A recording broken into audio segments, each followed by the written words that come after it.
To JC show. नमस्कार। आज पूरे देश में आपके लाखों अनुयायी हैं, भक्त हैं, प्रशंसक हैं, तो क्या सोचा था जीवन में कि सक्सेस के इस मुकाम पे कभी हम पहुंचेंगे? नहीं, सोचा तो नहीं था, लेकिन यह है कि एक लक्ष्य था, उद्देश्य था, हृदय में कहीं मन में एक थी कि कभी हम लोग भी एक समाज में एक सेवा का उदाहरण पेश करें।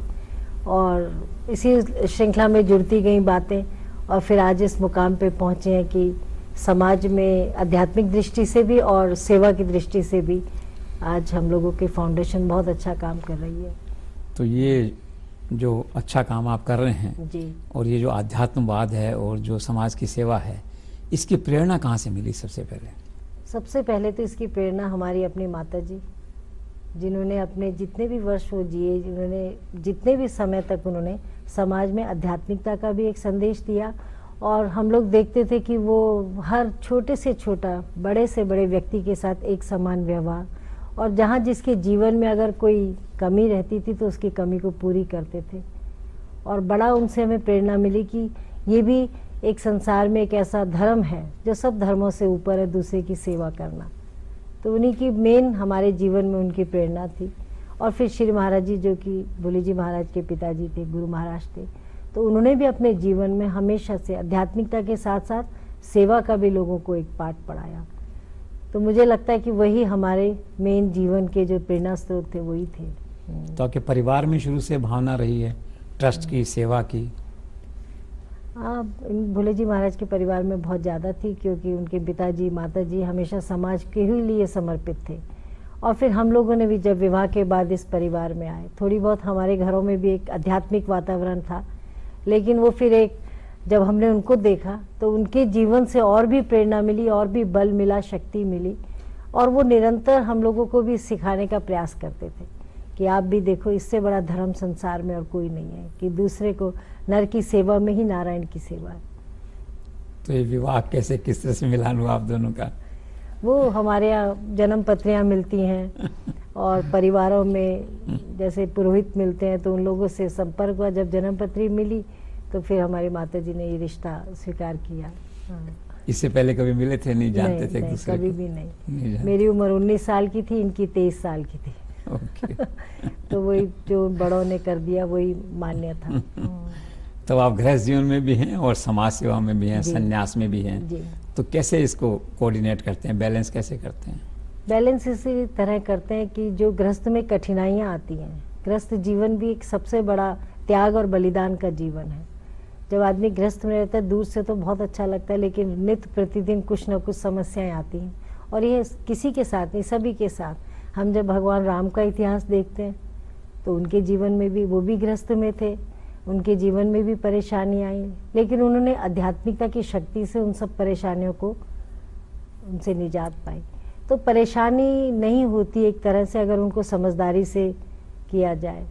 तो आज हम लोग भी, दोनों का यही लक्ष्य रहता है कि हम अपने ही माता जी के नाम से, श्री महाराज जी के नाम से इस उद्देश्य को आगे बढ़ाएं। और दोनों की सोच भी यही, सबसे बड़ी खुशी की बात है कि हमारी दोनों की सोच एक ही है।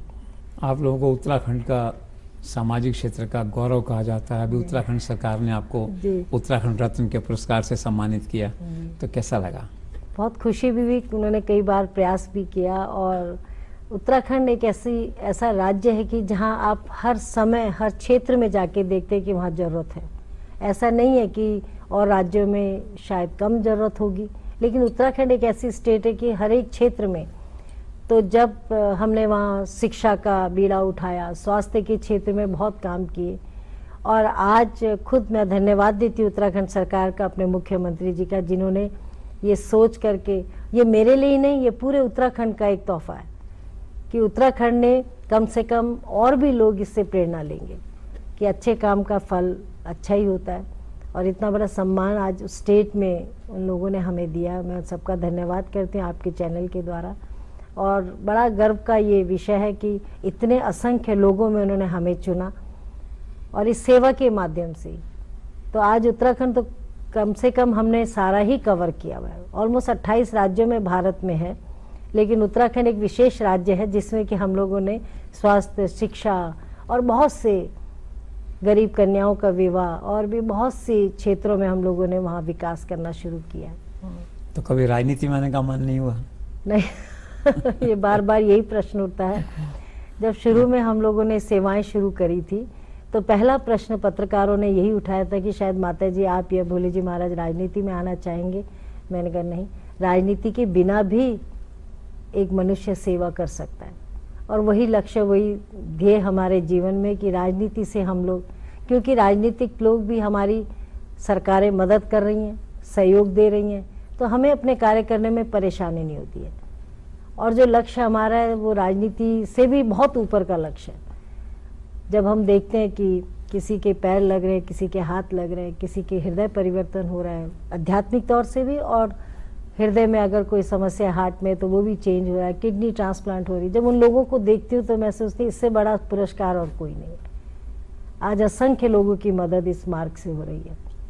तो राजनीति हमने कभी, हम दोनों के विचार में राजनीति का दिमाग में है ही नहीं राजनीति का। सुना है कि कांग्रेस और बीजेपी दोनों ने आपको राज्यसभा का टिकट ऑफर किया लेकिन आपने इनकार किया। हाँ, हमने ये कहा कि जो सेवा हम करें वो सब सेवाओं से बड़ी है। तो ज्यादा एरिया ऑफ ऑपरेशंस आपका उत्तराखंड में रहता है? नहीं जी, हमारा जो हंस फाउंडेशन है ये उत्तराखंड के अलावा 27 राज्यों में भी एक्टिव है। जैसे तेलंगाना में भी है, साउथ के कई हिस्सों में है, गुजरात में है। गुजरात में हम लोगों ने अक्षय पात्र के साथ बहुत बड़ा एक मिड डे मील का प्लान अहमदाबाद से थोड़ी दूर पे है, अहमदाबाद से भादर जी गाँव है वहाँ पे किया था। और शिक्षा के स्थान में हम लोगों ने बहुत से शिक्षा संस्थान खोले हैं, आसाम में भी किया है। और उसके बाद वेस्ट बंगाल में है, स्पेशली नीड्स बच्चों के लिए हम लोगों ने जगह जगह ये सारी सुविधाएं दी हैं। कहीं हिमाचल में भी अब हम लोगों ने शुरू किया है। उत्तर प्रदेश में बहुत अच्छा, बाराबंकी से उधर सारे क्षेत्रों में हमारी जो एम्बुलेंस चलती हैं मेडिकेयर की, गुजरात में चलता है। बनारस में अभी हम लोगों ने घाट लिए थे, गंगा महल और रीवा घाट, उन घाटों का सौंदर्यकरण किया। 32 साल से वहाँ हजारों ट्रक मिट्टी दबी हुई थी, उस मिट्टी को हम लोगों ने हटा करके उसको समाज के लिए लोकार्पण किया उसका, कि आइए देखिए ये किसी ज़माने में ये भी एक घाट बनते थे। तो वहाँ के पत्रकार कह रहे थे 32 साल से यहाँ हम लोग रहते हैं और हमने ये मिट्टी, हमने सोचा इसके नीचे सीढ़ी है ही नहीं, लेकिन जब सफाई हुई आज वहाँ पर हर एक व्यक्ति जाता है और वहाँ पर बैठता है सीढ़ियों में। उसके साथ फिर हमने एम्बुलेंस शुरू की, क्योंकि जब 80 के घाट में हम लोग गए तो वहाँ कोई साधन नहीं था कि जिससे कोई बचा सके, कोई डूबते वो को सहारा दे सके। तो वहाँ बहुत बड़े सुंदर एक मोबाइल गंगा मित्र नाम से हम लोगों ने बोट दिया उनको। तो मुझे उसी में हम लोगों को वही खुशी लगती है कि चाहे हम दिल्ली में भी बैठे पर बहुत से क्षेत्रों में, और बढ़ता ही जा रहा है निरंतर, हर प्रतिदिन हमें कोई ना कोई ऐसे प्रोजेक्ट्स आते हैं। हॉस्पिटल्स की, जहाँ हंस हॉस्पिटल्स हम लोगों ने किए, आपने अभी आपको मौका मिलेगा सतपुली में जाने का, जो उत्तराखंड का एक सेंटर है उत्तराखंड का, तो वहाँ पे 150 बेड का हॉस्पिटल बनाया, अभी वो 2 महीने में उसका उद्घाटन हो जाएगा। उसके बाद आंखों की समस्या थी उत्तराखंड में, तो आई केयर हॉस्पिटल हंस आई केयर हरिद्वार में खोला, बहादुराबाद में। फिर अभी 2 हफ्ते पहले ही अपने सरकार ने, मुख्यमंत्री जी ने रिक्वेस्ट की थी कि कैंसर इंस्टीट्यूट हमारे उत्तराखंड में नहीं है, तो फिर हम लोगों ने हल्द्वानी का एक बहुत बंद पड़ा हुआ था हॉस्पिटल, उसको लिया, अब वो तैयार है। उत्तराखंड में आपने 500 करोड़ रुपए का सुना इन्वेस्टमेंट किया है जी। सरकार के साथ आप पार्टनर की भूमिका में रहते हैं, मुख्यमंत्री से बार बार मिलना होता है जी। तो how you rate Harish Rawat as a chief minister of Uttarakhand, कैसा लगता है आपको? ऐसा है कि हरीश रावत जी एक बिल्कुल ग्राउंड से जुड़े व्यक्ति हैं और उन्होंने हमारे हर कार्य में सहयोग दिया। सबसे बड़ी, हम लोगों को अपने कार्य देखने थे। जब हम कोई हम समाज में कोई चीज़ लेके जाते हैं, कोई हम समाज में प्रोजेक्ट लेके जाते हैं, तो वहाँ के जो भी सूबे के मुखिया होते हैं उनसे हमें संपर्क करना ही होता है। लेकिन रावत जी एक ऐसे चीफ मिनिस्टर थे जिन्होंने समय समय पर हमें सहायता करी, और ये नहीं कि 500 करोड़ हमने एक वक्त में दे दिया, अभी भी उसके अंडर 500 करोड़ के अंडर हमारे बहुत प्रोजेक्ट चले, जैसे केदारनाथ में, और हम लोगों ने कई गांव अडॉप्ट किए हैं जहाँ की बिजली पानी की व्यवस्था, और अभी अभी 22 मोबाइल वैन्स ऐसी हमने डोनेट की हैं उनको, जिसमें से कि 7 हम दे चुके हैं जो स्पेशली वुमेन्स के वेलफेयर के लिए होंगी। तो ये सब प्रोजेक्ट्स अंडर शिक्षा का आता है। स्कूल्स, 14 स्कूल्स हम लोगों ने अडॉप्ट कर लिए, जिसमें कि हमने दिल्ली लेवल के, वहाँ सैलरी ठीक नहीं थी, और बच्चे परेशान होते थे, उन सबको हम लोग सुविधा दे रहे हैं। उसमें अभी मिड डे मील वालों को 5,500 गैस कनेक्शन दिए कि जिससे वो खाना बना सके अपने उसमें। तो छोटी बड़ी बहुत सी योजनाएं हैं जो उस अंडर 500 के चल रही हैं। वुमेन एम्पावरमेंट के लिए क्या कर रहे हैं सारे इलाकों में? वो हम महिला लोग सशक्तिकरण जी ऐसी सुविधाएं दे रहे हैं, जैसे कि हम लोगों ने कच्छ भुज में करी थी, राजस्थान में की थी। राजस्थान में अलवर के पास कुछ गांव हैं जो अडॉप्ट किए थे, जिसमें चिलिंग प्लांट खोल दिए थे क्योंकि वहाँ दूध अच्छा होता है। तो उनको हमने हर घर में 2-2 भैंस दे दी थी हंस फाउंडेशन ने। तो उसके दूध से उनको हंस चिलिंग प्लांट खोल दिया था, जिससे वो दूध जमा करेंगे और उससे उनको पैसे मिलेंगे। तो वो अपना रोजगार, मसाले पीसने का जो भी जहाँ की रोजगारों की वहाँ पर प्रक्रिया है, उसी हिसाब से ऐसे उत्तराखंड में भी कर रहे हैं कि जिससे नारी शक्ति जो है अपने घर गृहस्थी को चला सके और बच्चों के जीवन यापन में उनकी मदद मिले। उत्तराखंड में चुनाव होने जा रहे हैं, हजारों लोग आपसे मिलते हैं, आपसे संपर्क होता है, क्या लगता है मौजूदा सरकार फिर से सरकार बनाएगी? अब ऐसा है कि सरकारों की राजनीति से तो हम लोग इतने इस फील्ड में हम परिपक्व भी नहीं हैं। हम लोगों को तो सबसे यही एक आशा है कि सब अच्छा काम करेंगे और जो जिस क्षेत्र में काम करता है वहाँ की जनता हमेशा उनसे प्रेरित रहती है, उनके सेवाओं से वो रहती है। तो ये तो सबका ही अपना अपना इस समय इतनी वो हो रही है कि राजनीति एक बड़ा मुश्किल वो है, मुद्दा बना हुआ है। उत्तराखंड से बाबा रामदेव भी आते हैं। हाँ जी। आजकल वो व्यापार उद्योग में लगे हैं। क्या आपको लगता है धर्म गुरुओं को, योगा वालों को बिजनेस में आना चाहिए, करना चाहिए? अब ये सबका निजी कार्य है, ये सबका इतना निजी है कि अब हम ये नहीं कह सकते अगर हम नहीं है तो कोई और भी ना हो। तो ये है कि ये उनका निजी चॉइस है, निजी अपनी इच्छा है, कोई कैसे करता है, कोई कैसे करता है। अब हम लोगों का थोड़ा अलग तरीके का है कि हम लोग सेवा और सत्संग को साथ लेके चलते हैं। तो योग के क्षेत्र में उन्होंने इतना काम किया है उत्तराखंड में, देश में, विदेश में, क्या लगता है आपको? इसकी तारीफ है। हाँ, नहीं, बहुत अच्छा किया। योग की पहचान उन्होंने बहुत वर्षों से, हमारे भारत के इतिहास में योग एक बहुत प्राथमिकता रखता है हमारे जीवन में, लेकिन उन्होंने एक उसको नई पहचान दी और जगह जगह जाके देश विदेशों में जाकर उनको योग से द्वारा उन्होंने अपनी एक पहचान बहुत अच्छी बनाई। वो एक बड़ा सर्वोत्तम कार्य था कि योगिक क्रियाओं को सिखाने का। तो ये इसमें खुशी हुई कि कम से कम देश विदेशों में आज योग के लिए सभी उनको पहचानते हैं। आज सारे देश में प्रधानमंत्री की चर्चा है, विदेशों में जाते हैं तो लाखों लोग इकट्ठे होते हैं, मोदी मोदी के नारे लगाते हैं। एक नागरिक के नाते how you rate him as the prime minister of this country? 2-2.5 साल से आप देख रहे हैं। नई नई चीज़ बहुत ट्राई कर रहे हैं, hopefully everything will work out in a good way. लेकिन ये कि रोज़मर्रा की ज़िंदगी में जो कठिनाइयाँ हैं, पर आशा करते हैं कि कल भविष्य में जो उनकी सोच है कि आतंकवाद में कमी आ जाए, काले धन में कमी आ जाए, तो बहुत अच्छी सोच है। अगर ऐसा ही हो जाए तो हमारा भारत वापस एक स्वर्णिम भारत फिर से कहलाएगा। तो आप लोगों का पैसा कहाँ से आता है? जनता लाती है, देती है, नहीं, हम लोगों का जनता का नहीं आता। हमारे मेजर डोनर हैं जो हमारा यूएस से आता है, और वो इसी उद्देश्य से आता है कि हम सेवा कर सके। तो हमारा जो मेजर जो है डोनर वो बाहर के ही हैं, तो वो भेजते हैं, तो उससे हम लोग अपने समाज में इस सेवा का कार्य को करते हैं। तो पूरे साल में कितना पैसा खर्च कर देते होंगे जनता की सेवा पे? अलग चीजों करता है कि कहीं किसी स्टेट में 100 करोड़ है, किसी में 50 है, किसी में 400 है, किसी में 200 है, किसी में 100 है, जहाँ जहाँ होता है। अभी मेडिकल के क्षेत्र में बहुत पैसा जा रहा है क्योंकि मेडिकल समस्याएं बहुत हैं। अभी हम लोगों ने THF ने हमारे फ्लैगशिप प्रोग्राम्स बहुत हैं दिल्ली में कई फाउंडेशंस के साथ में, जैसे उत्तराखंड में टाटा के साथ में और भी संस्थाएं हैं। तो जब 2020 हमारा विजन प्रोग्राम हुआ था उत्तराखंड का, तो सारी संस्थाएं आई थी, तो उन्हीं के मुताबिक उनको कार्य सौंपा गया। ऐसे दिल्ली में हमारे फ्लैगशिप प्रोग्राम्स चल रहे हैं, जैसे लिटिल हार्ट प्रोग्राम है, छोटे बच्चों में जो हार्ट की समस्याएं हो जाती हैं, उसमें हम लोगों ने Columbia, Asia, Apollo in hospital से टाइप किया हुआ है। बहुत से बच्चों के हार्ट की प्रॉब्लम दूर होती है।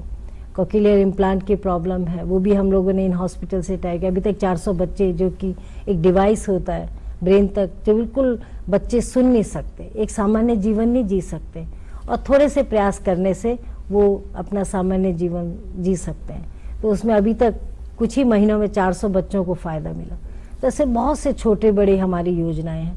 मुझे लगता है अभी तक 700-800 करोड़ तो इन योजनाओं में ऑल ओवर इंडिया लग चुका है और अभी प्रोसेस में है अभी तो है कि कहीं एक फ्लोर बना है, कहीं 100 बच्चे, कहीं स्कूल बने हैं। अभी कोयम्बटूर में एक अनाथालय में 1000 कमरे हम लोगों ने बनाए, जिसमें 600 कमरे हम लोग बच्चों के लिए बनाए, जिसमें कि वो बॉयज़ हॉस्टल और गर्ल्स हॉस्टल। तो मेरे पास तो अनलिमिटेड प्रोग्रामों की लिस्ट है। कुपोषण कहते हैं वो भी। कुपोषण, हाँ, कुपोषण के लिए हम लोग मिड डे मील की वो करते हैं। जो अक्षय पात्र अहमदाबाद में है, उसमें हम लोगों का प्रोजेक्ट था 12 करोड़ का, वो उनको दिया। और उससे बल्कि मोदी जी ने भी वो विजिट किया होगा, मेरा संपर्क नहीं हो सका उस समय। तो हम लोग गए थे, तब आनंदी बहन जी थे, तो हम लोग उस वहाँ गए थे। तो उन्होंने एक कोई बंधु थे जिन्होंने ज़मीन दी, और बाकी सारा प्लांट हमारा अक्षय पात्र के साथ था।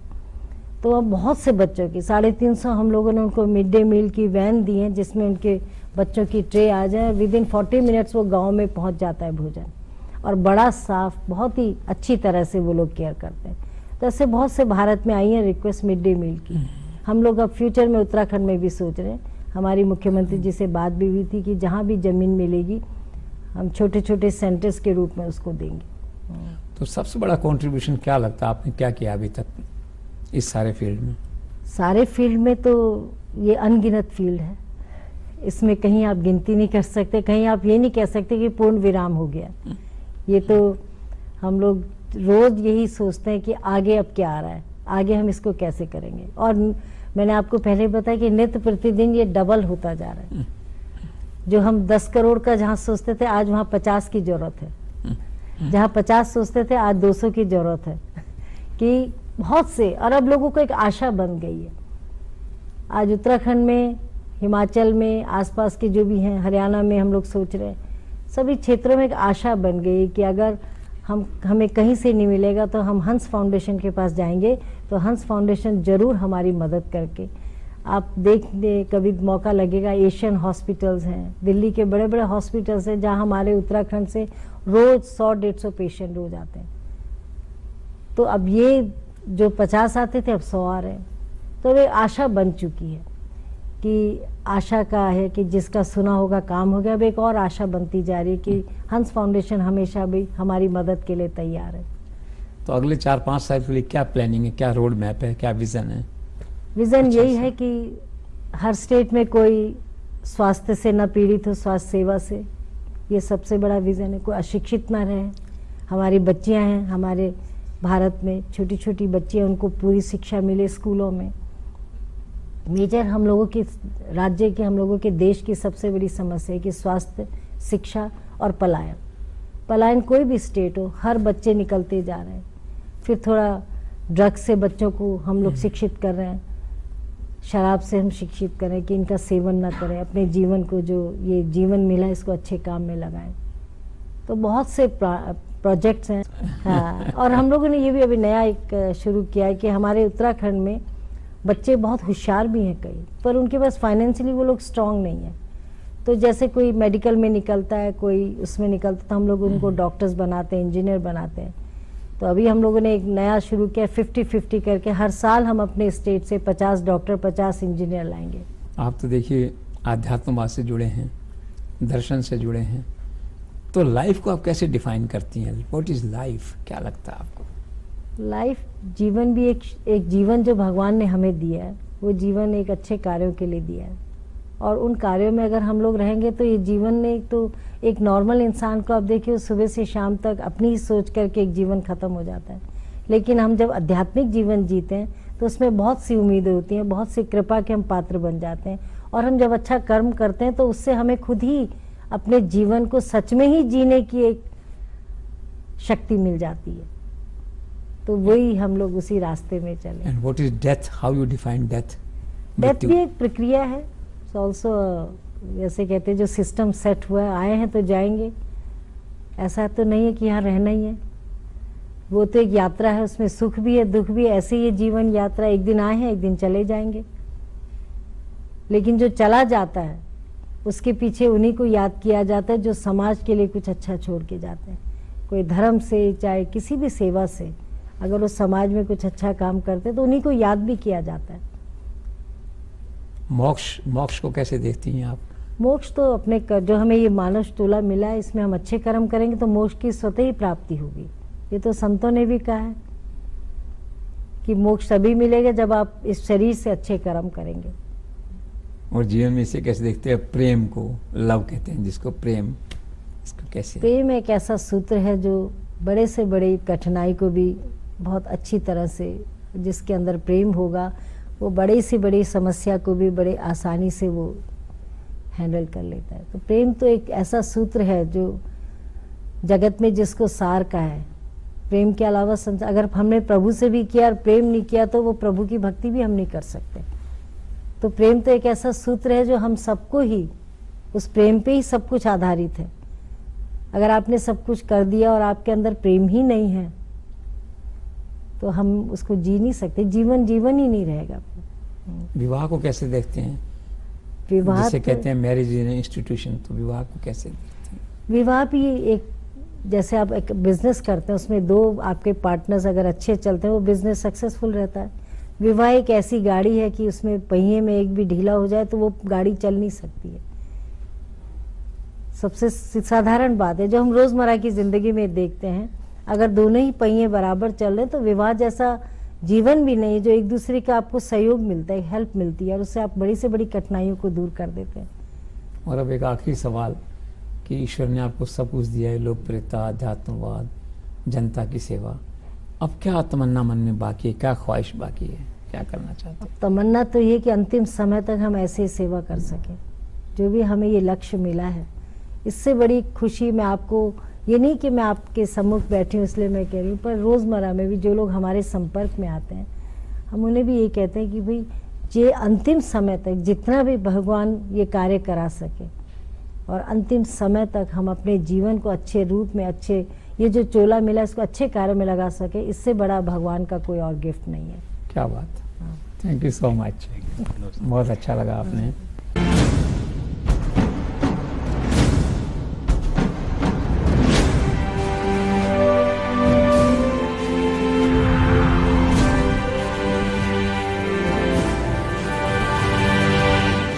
क्या अब भी